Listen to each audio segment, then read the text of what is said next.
This is just a real short example of one of the things that a site assessor does when they go out to visit a job site. This is a house that wanted a solar system put on their building, and I'm standing looking from south to north right now. And so what we had was they had a nice roof section over here that they wanted to put the solar system on, but I could see right away that there was going to be a big tree here that was in the way, another tree here that was in the way, and then one that I think is a box elder could be cut out, but that's still going to bother things during part of the year. And then we have these other pine trees here, and then the roof line goes exactly the opposite direction that we wanted to go. This would have been perfect if the roof line would have gone the other way. But what we're looking at is installing a system right here on this wall, and that could be mounted as an awning type of system. Okay, so what I did was I needed to look and see where the sun was and what might affect things as time went on. So in order to do that, what we do is we use a little, oh, by the way, here's the spot looking the other direction. So I'm standing pretty darn close to the house. Now I'm looking south. So again, you can see this tree here, what's going to get in the way, what's not going to get in the way. So I placed a device called the Solar Pathfinder, which is this. It's a device that we use as solar site assessors.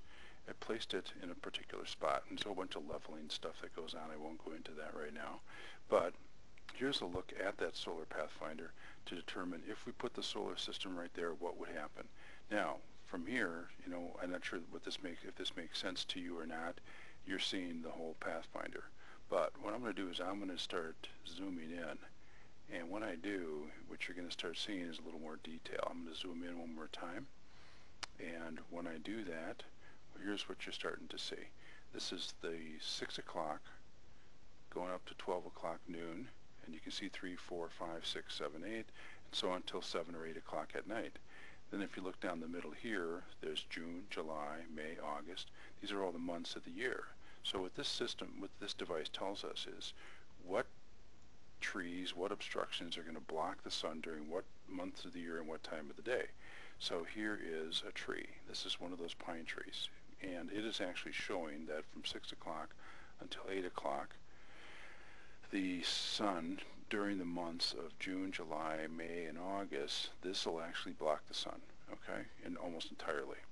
This is a tree, a smaller tree that will block the sun from 9 o'clock until 10 o'clock, and maybe up until 10 o'clock right in here, for the months of June, July, May, August, and up until March. It won't block it the rest of the time of the year. Now, that may or may not be a concern, depending on whether it's solar electric, or solar hot water.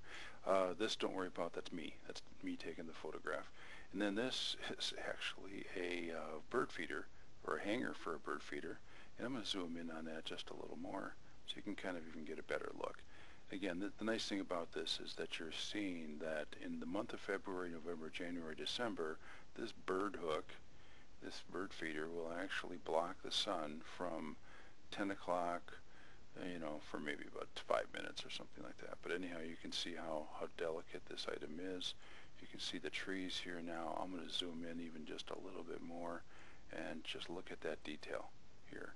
From 9 o'clock until 10, you can see where the trunk of that tree is going to block it. So one of the recommendations we might make is, hey, this is an older tree. It's kind of scrawny.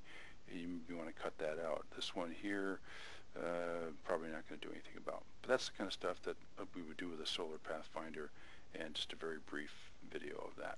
Hey, thanks much for your time.